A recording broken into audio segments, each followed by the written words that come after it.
took somebody that I think I really need in my life. Right there on her arm. Tonight, a young daughter remembers her mother after she says a violent relationship led to a deadly crash in St. Louis County. The crash came after a multi-state police pursuit. Days after her death, family reached out to us saying the woman's 12-year-old daughter wanted to be a voice for her mother. So my mom was really strong, and I know that she fought all the way to her passing, and I know that she's a fighter. I know who she is, and I know that nobody really wants her. She doesn't want anybody to be crying over her death because. Tonight to a story First Alert 4 has been following. The Missouri Highway Patrol confirms a Texas mother was dead before a chase and crash in Crestwood earlier this month. On September 6th, there was a multi-state pursuit of Ryan Phillips, the ex-boyfriend of Delisha Evans.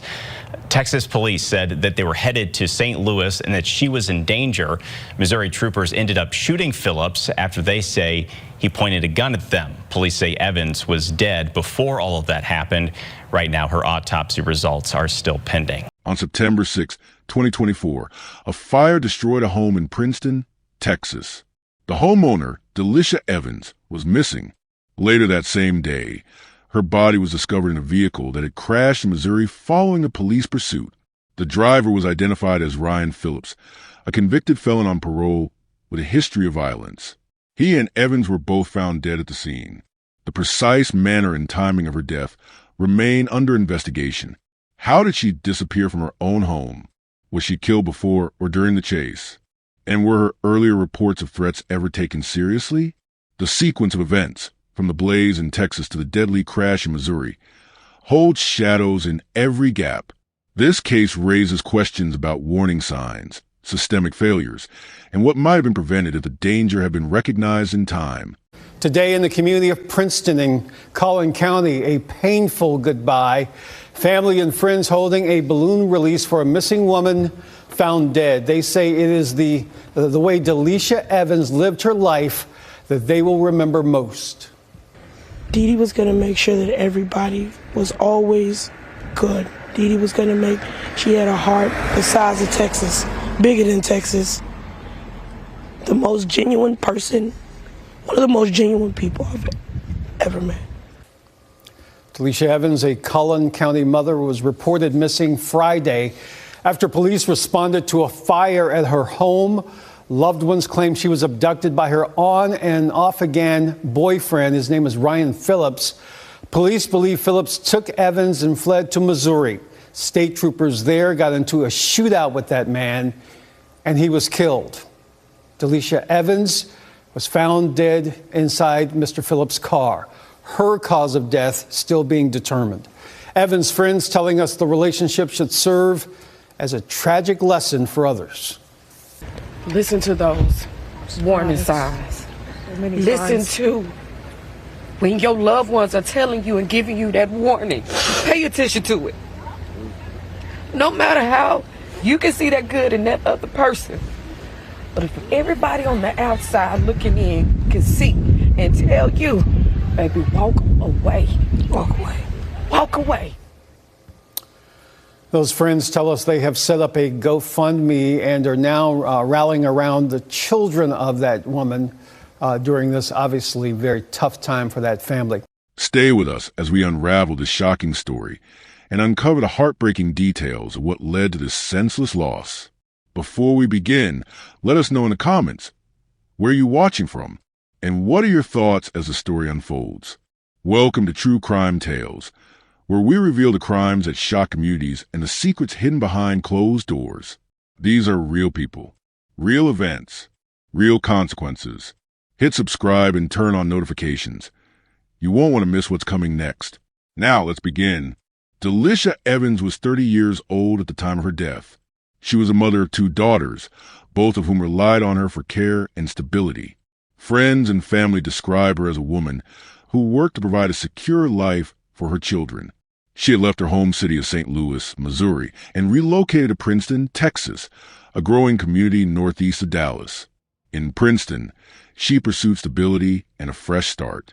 Those who knew her closely said she was ambitious and determined, and her life was structured around creating opportunities for her family. Her personal life, however, was complicated by relationships that carried risk. At the center of those complications was her ex-boyfriend, Ryan Phillips. While she had attempted to separate from him, the relationship remained a source of disruption and conflict. Accounts from people around her describe a dynamic of manipulation and fear. Despite her efforts to move forward independently, Evans found herself pulled back into situations tied to Phillips, and those situations ultimately placed her in danger. Ryan Phillips was 33 years old when he died in September 2024. His personal history was marked by a serious criminal record. In 2014, Phillips was convicted for shooting at St. Louis police officers. He served nearly 10 years in prison before being released on parole in 2021. This conviction positioned him as a violent offender with an established history of confrontation with law enforcement. After his release, Phillips' movements and activities drew attention from those who knew Evans. Although their romantic relationship had ended, their lives remained connected. Sources describe Phillips as maintaining a degree of control and presence in her life, even against her wishes. He was known for intimidation and for using personal information about Evans to unsettle her. Reports indicate that Phillips allegedly used false claims about his health to maintain contact with Evans. At one point, it was said he told her he had cancer, a claim friends believe was fabricated. This type of manipulation created difficulty for Evans in completely cutting ties. It demonstrated a pattern of psychological control that supplemented his history of physical violence. The history between Evans and Phillips did not unfold without warning. There were multiple documented incidents suggesting escalating behavior and threats. Friends and family have publicly stated that Evans filed several police reports involving Phillips. These included allegations of car theft, threats made directly against her, and threats that extended to her children. One account also references break-ins at her home, where Phillips was suspected of entering without permission. Such reports suggest that Evans actively attempted to involve law enforcement in managing the risks she faced. Each filing served as documentation that Phillips' actions were ongoing and intrusive. However, despite these actions, the threats persisted. Friends describe a clear pattern of harassment. They claim Phillips repeatedly targeted Evans through various forms of intimidation. This included personal confrontations, theft, and actions designed to undermine her sense of safety. At least one report indicates that prior to the fire that destroyed her Princeton home, Phillips had already broken into the residence. That incident added to concerns that her home was not secure from his reach. The pattern reflects escalation. Early threats were not isolated but repeated. Each new incident built on previous ones, showing continuity of behavior. By the time the fire occurred, there was already a trail of documented concerns that highlighted the risks she faced. These red flags, while visible, did not result in effective intervention that might have prevented later outcomes. When viewed in full, the case of Delisha Evans moves from a portrait of a mother working toward stability to a portrait of vulnerability created by a persistent and dangerous former partner. Her life in Princeton represented her attempt to establish distance and independence. The presence of Ryan Phillips, however, represented an unresolved threat tied to her past. Phillips' personal history, nearly 10 years in prison for shooting at police officers, underscored his potential for violence. His parole in 2021 brought him back into free society, but his behavior did not align with rehabilitation. Instead, accounts suggest he continued patterns of control and manipulation. His method was not limited to physical intimidation. It included deception, such as claims about medical conditions, to secure sympathy and access. The repeated involvement of law enforcement through Evans' police reports confirms that the situation was visible to authorities at multiple points. Each report signaled an opportunity for assessment and possible intervention. Yet the sequence of events shows that the threats were not neutralized. This left Evans exposed to the continuation of harassment, with escalation occurring in the form of home intrusions and the eventual fire. The relationship dynamic between Evans and Phillips reveals a consistent imbalance of control. While she attempted separation, his behavior made it difficult for her to maintain distance. His intimidation tactics and persistent presence created a cycle where she was forced to respond to his actions rather than freely moving forward. Those close to her interpreted this as danger, following her even after she attempted to leave him behind. She was a young mother with responsibilities to her children. Her move from St. Louis to Texas reflected an effort to build stability. She maintained ambition and commitment to providing a secure home, a documented violent offender with a prison record, a pattern of controlling and manipulative behavior post-release. Continued attachment to Evans despite separation. Multiple police reports signaled ongoing threats. Allegations of theft, threats, and break-ins were part of a consistent pattern. Friends and family repeatedly recognized the danger, describing harassment and intimidation as ongoing. Evans attempted to move forward, but Phillips used manipulation and control to remain in her life. The inability to fully sever ties created a prolonged state of risk. On the morning of September 6, 2024, emergency calls reported a residential fire on Winding Meadow Trail in Princeton, Texas. The house belonged to 30-year-old Delisha Evans. Firefighters responded quickly and contained the blaze, but the home sustained significant damage. After the fire was brought under control, a search of the residence revealed that Evans was not inside. Attempt to locate her failed. Her absence immediately raised concern, given the extent of the fire damage and her unexplained disappearance. Authorities documented the incident as more than a routine house fire. Because Evans could not be found, and because circumstances suggested potential foul play, law enforcement escalated the case to a missing person investigation. Her information was entered into both state and national databases.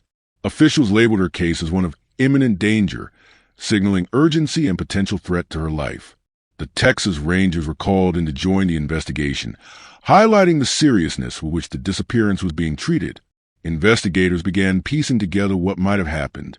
Attention quickly turned to Ryan Phillips, a 33-year-old man identified as Evans' former boyfriend. Phillips had a documented criminal history, including a prior conviction for firing at police officers in St. Louis in 2014. He had served nearly a decade in prison before being released on parole in 2021. Statements from Evans' family and friends pointed to Phillips as a person of interest. Reports indicated that Evans had previously accused him of harassment, threats, and breaking into her home. With the fire destroying part of her residence and her sudden disappearance, suspicion toward Phillips intensified. By later that same day, surveillance and tracking methods helped narrow down Phillips' location. His vehicle was identified moving north, away from Texas. This movement set off a coordinated response between Texas authorities and agencies in neighboring states. Law enforcement in Missouri was alerted to watch for Phillips' vehicle, as Evans was believed to be in danger and possibly with him. Missouri State Highway Patrol located the vehicle hours later. A pursuit began when officers attempted to stop Phillips. Instead of pulling over, he fled, initiating a high-speed chase. The pursuit covered multiple roads and quickly escalated in intensity, with speeds rising to dangerous levels. The chase ended violently in Crestwood, Missouri, when Phillips lost control of the vehicle, leading to a rollover crash. The SUV was left wrecked at the scene.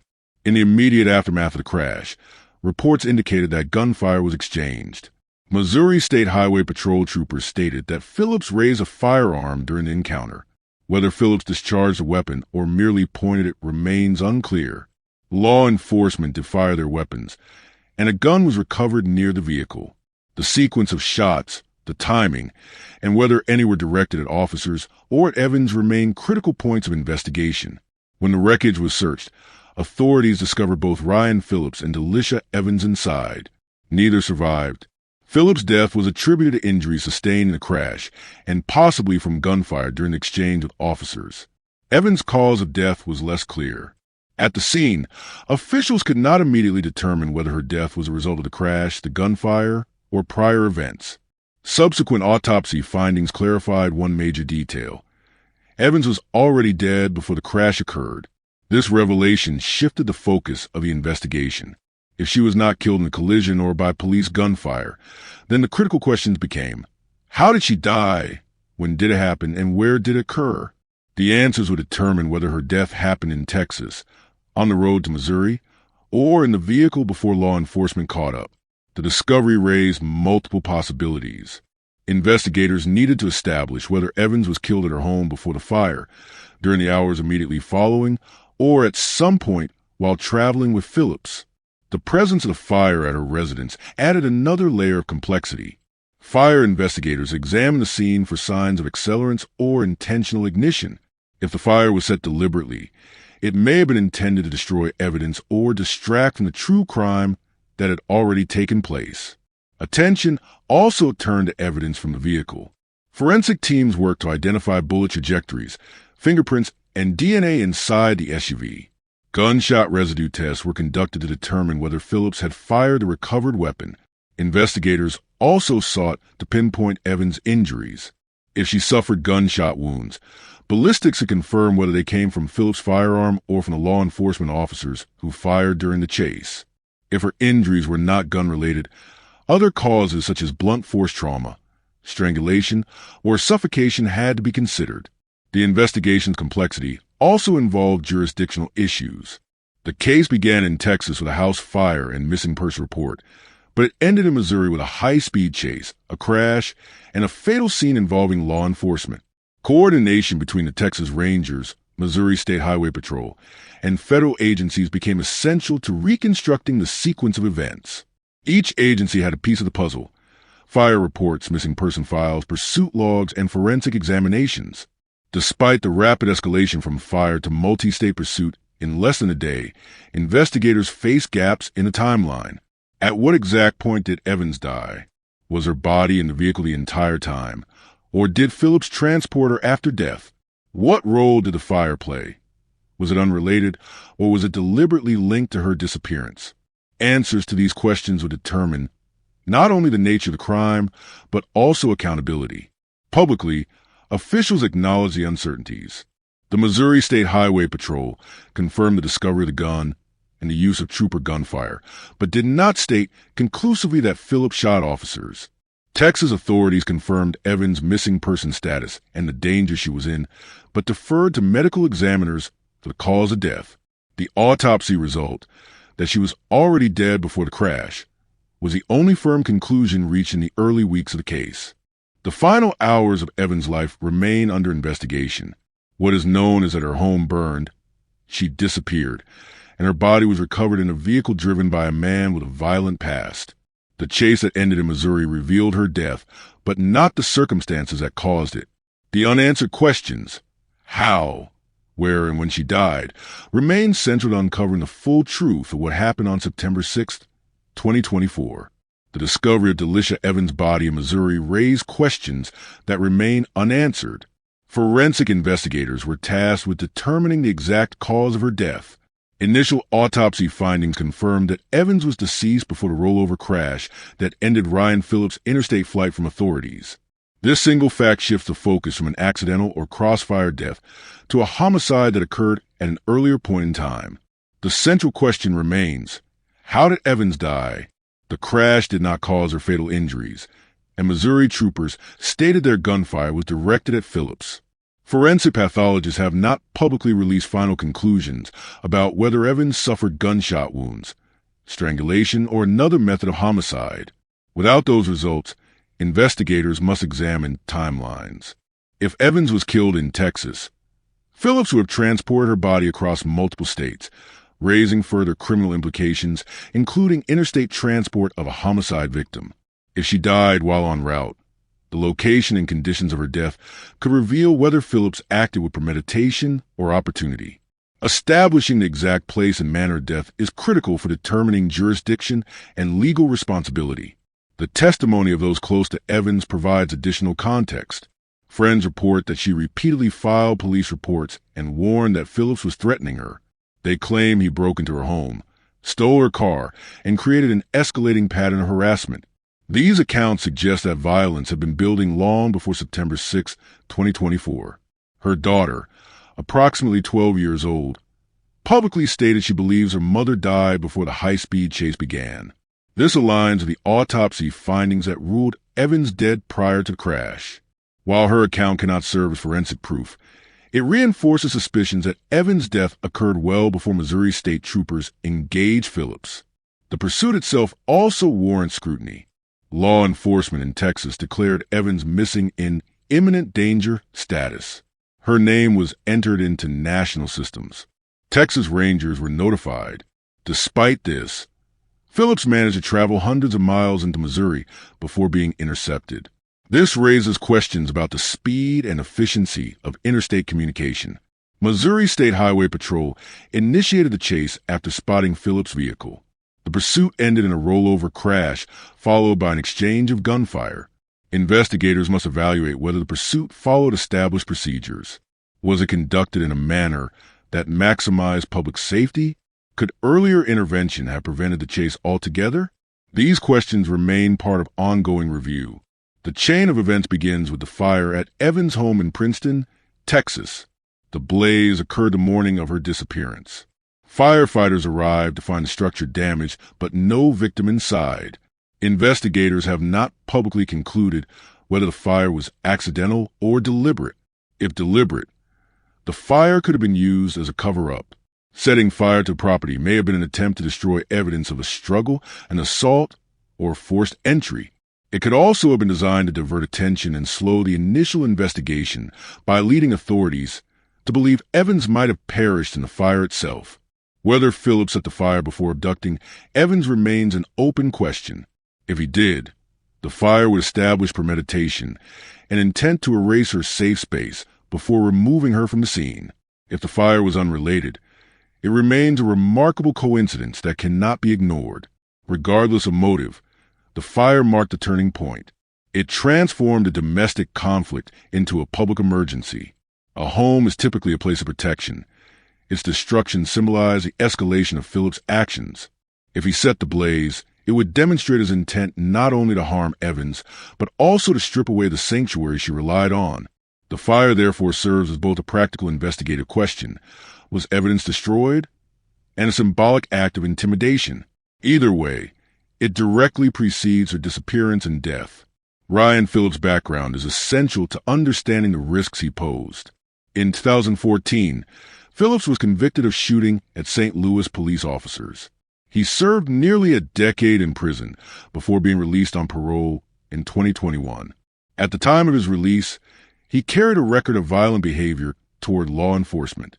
Once paroled, he was permitted to re-enter society with conditions meant to monitor his behavior.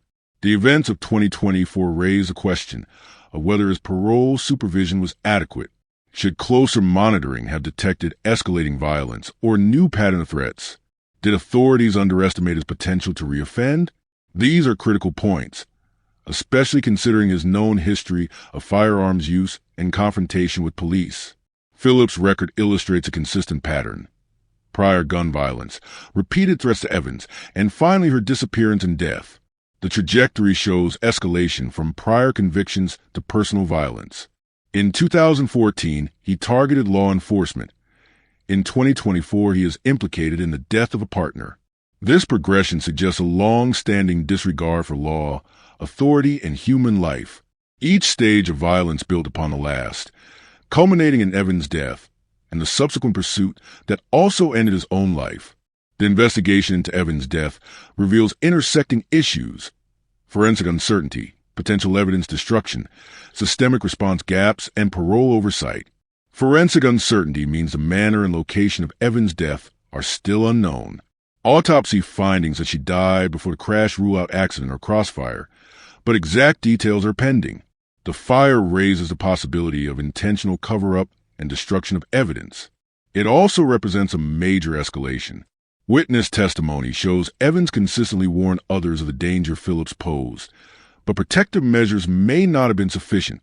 Law enforcement review questions whether the pursuit was properly handled and whether interstate communication was efficient. Phillips' criminal history demonstrates that his violent capacity was documented long before this incident, but parole allowed him relative freedom.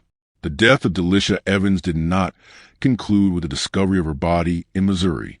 What followed was an extended period of unanswered questions, family struggles, and systemic scrutiny.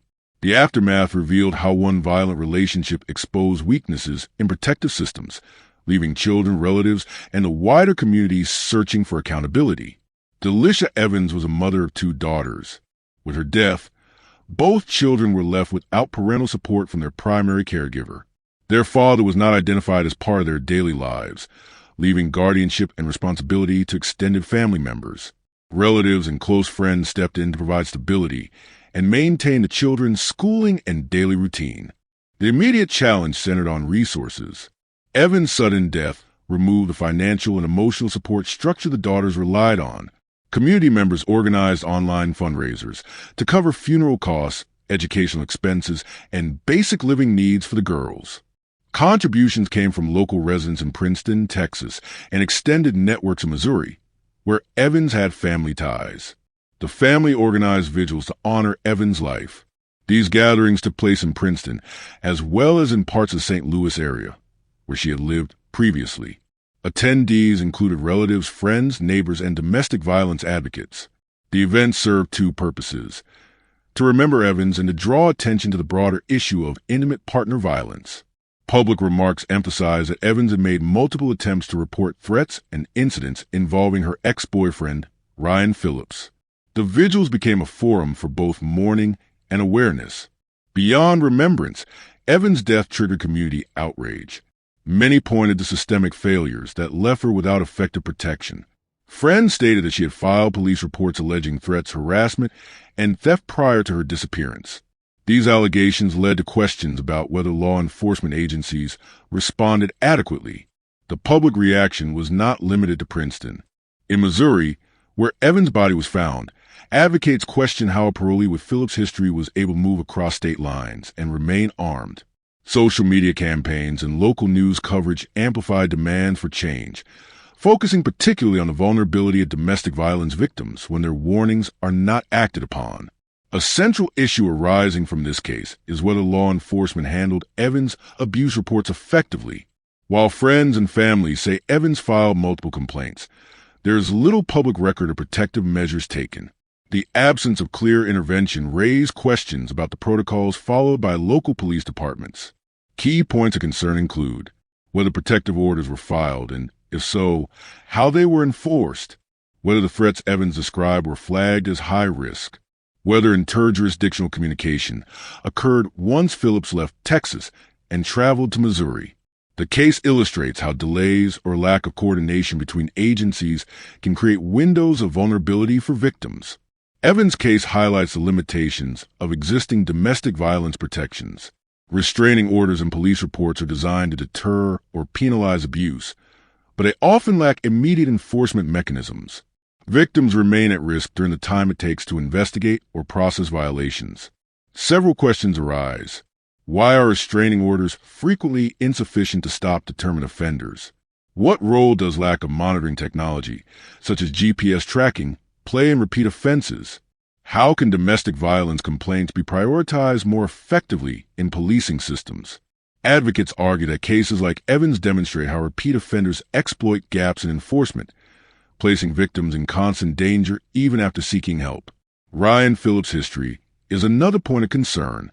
He was convicted in 2014 for shooting at St. Louis police officers and served almost 10 years in prison before being released on parole in 2021. His supervision following release is a critical factor. Questions raised include, should Phillips have been allowed unrestricted movement across state lines? Was he subject to regular parole check-ins? And were red flags identified? How did a parolee with a violent history gain access to a firearm? Critics argue that supervision protocols were not stringent enough to prevent Phillips from engaging in further violent acts. His ability to travel, carry a weapon, and allegedly carry out Evans' killing suggests gaps in parole monitoring. In April 2025, an important development shifted the scope of the investigation. Authorities in Phoenix, Arizona, arrested Travis Allen Mitchell, charging him with assisting Ryan Phillips in the murder of Delisha Evans. According to prosecutors, Mitchell provided material support that enabled Phillips to commit the crime and attempt to flee. This arrest indicates that the case may not have involved only one perpetrator. The existence of an accomplice complicates the narrative, suggesting premeditation and planning rather than a spontaneous act. The possibility of multiple actors raises further questions about who else knew of Phillips' actions and whether others played roles before or after Evans' disappearance. Despite Phillips' death during the Missouri pursuit, critical questions remain unresolved. The precise cause of Evans' death. Autopsy reports confirm she died before the crash, but whether by gunfire, strangulation, or other trauma has not been publicly concluded. The timeline of her death, whether she was killed in Texas during the journey to Missouri or shortly before the pursuit. The role of Travis Allen Mitchell, whether his involvement occurred before Evans' death, during transport, or in planning the escape. Investigators continue to analyze forensic evidence, vehicle data, and communications between Phillips and Mitchell. The findings will determine whether further charges are filed and how responsibility is shared among participants. For Evans' family, the official findings remain essential until the final autopsy and investigative reports are released. The exact sequence of events cannot be fully known. Family members continue to seek clarity on when and how Evans died and whether more could have been done to prevent it. The death of Delisha Evans reverberated through two regions: Princeton, Texas, where she built her life, and St. Louis, Missouri, where her roots remained. In Princeton, residents watched a local mother vanish in the middle of a fire that gutted her home, only to learn within hours that her body had been recovered in another state. The abrupt nature of the disappearance and discovery left a lasting sense of unease. Community members organized vigils and fundraisers for Evans' two daughters. Local leaders reference her case in discussions about safety and the limitations of protective measures available to women who report threats from intimate partners. The fire at her home and her eventual death were not viewed as isolated events, but as a sequence of red flags that went unaddressed until conclusion was irreversible. In St. Louis, the case reignited conversations about the release of violent offenders back into society. Ryan Phillips had been convicted in 2014 for firing at police officers and was paroled in 2021. His connection to Evans and his role as the primary suspect in her death drew scrutiny to parole oversight and how offenders are monitored once released.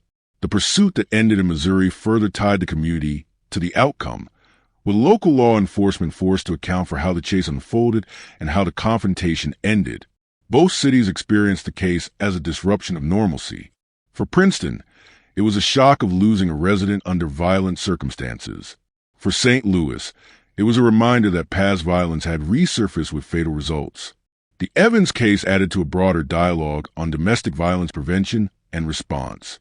In the weeks following her death, local advocacy groups highlighted her reported history of abuse. Friends and family stated that Evans had filed multiple police reports alleging threats, break-ins, and theft.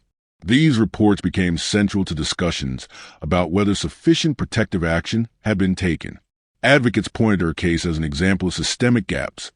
Victims often report threats, but enforcement mechanisms may be limited, delayed, or inconsistent. Questions arose about what measures have been implemented in response to her reports. Did police follow up? Were restraining orders considered? Was there coordination between jurisdictions when the threat escalated? Her story became part of training sessions and public awareness campaigns. Law enforcement agencies revisited internal procedures for handling repeat calls related to domestic disputes and harassment. Social service providers used her case to illustrate the importance of early intervention. The case also pushed the conversation into the public sphere. Residents of both Texas and Missouri confronted the reality that Evans' warnings had not resulted in lasting safety measures. Discussions at town halls and community meetings stress that domestic violence does not remain confined to private spaces. It becomes a public issue when threats escalate to violent crimes that cross state lines. The case of Delisha Evans highlights the intersection of ignored warnings, systemic failures, and fatal consequences. Several elements converge to present a broader lesson. Ignored warnings. Evans reported threats and harassment, but the risk remained unmitigated. The pattern shows how repeated alerts can be minimized or lost within bureaucratic processes. Broken systems. The case exposed weaknesses at multiple levels: local response to domestic violence, parole supervision of violent offenders, and coordination between states when crimes cross jurisdictions. Each gap allowed escalation to continue without decisive intervention. Deadly cost of inaction. The outcome demonstrates what occurs when early warnings are not matched by protective enforcement. Evans' death became the final measure of a system that failed to respond adequately to multiple indicators. This broader message is not limited to Princeton or St. Louis. It applies nationally, wherever victims rely on reporting systems that may not provide real protection. The Evans case serves as an example used by policy advocates to call for stronger intervention standards, more consistent parole monitoring, and increased support for individuals at risk. Although the primary suspect, Ryan Phillips, died at the scene of the crash, the case did not close with his death. Questions remain about the sequence of events leading to Evans' death. Autopsy results confirm she was deceased before the crash, but the precise cause and time of death are not fully established. Further complexity was added when, in April 2025, Travis Allen Mitchell was arrested in Phoenix.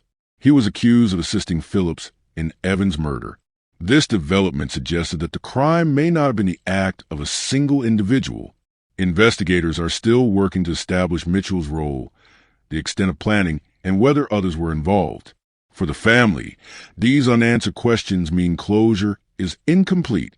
They continue to wait for final reports and potential legal proceedings. For the public, the unresolved details highlight the uncertainty that persists even after high-profile cases conclude with multiple fatalities. The lack of full clarity ensures that the Evans case remains an unfinished story. It demonstrates that death does not always bring final answers. Instead, it raises further questions about accountability, timelines, and the truth of what occurred in the critical hours between the fire in Texas and the crash in Missouri. The facts of the case emphasize what was preventable. Evans filed reports. Friends and family attested to her concerns. Red flags were visible. The system did not produce effective safeguards. Her death forces a direct confrontation with those realities. Authorities must examine whether the fire was investigated thoroughly enough at the outset, whether earlier reports were escalated properly, and whether parole monitoring of Phillips was adequate. Each question ties back to prevention.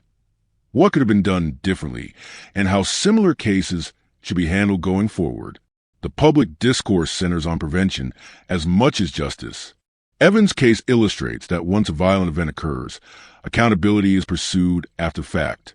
Prevention requires attention to warning signs, resources for victims, and enforcement mechanisms that are consistent across jurisdictions. From a house fire in Texas to a fatal chase in Missouri, the case of Delisha Evans unfolds as a sequence of missed opportunities and unanswered questions. The story begins with the destruction of her home and the disappearance that followed. It crosses state lines in a high-speed pursuit that ends with two bodies inside a wrecked vehicle. Along the way, evidence surfaces of prior threats, reports to police, and a parolee with a history of violence. What remains are the gaps, the hours between the fire and the crash, the details of her autopsy, the unanswered question of whether her death occurred in Texas or Missouri, the investigation into an alleged accomplice. Each gap represents an area where facts are uncertain, yet critical to understanding the full picture. The Evans case underscores systemic failures in handling domestic violence, parole supervision, and interjurisdictional crime. It highlights the cost of inaction when red flags are visible but not met with effective intervention. The silence left by her death is not only personal, it is institutional. It is a silence of unanswered reports, uncoordinated responses, and unfulfilled duties. Until those gaps are filled, the story of Delisha Evans remains unfinished. If you found this story as gripping and heartbreaking as we did, don't forget to like this video and share it with others. And if you want to hear more true crime stories that uncover the mysteries behind these tragic events, make sure to subscribe to our channel and turn on the notification bell. You won't want to miss our latest stories, updates, and discussions. Thank you for joining us on this journey to seek justice and explore the truth. Together, we can make a difference. Until next time, stay safe and stay aware.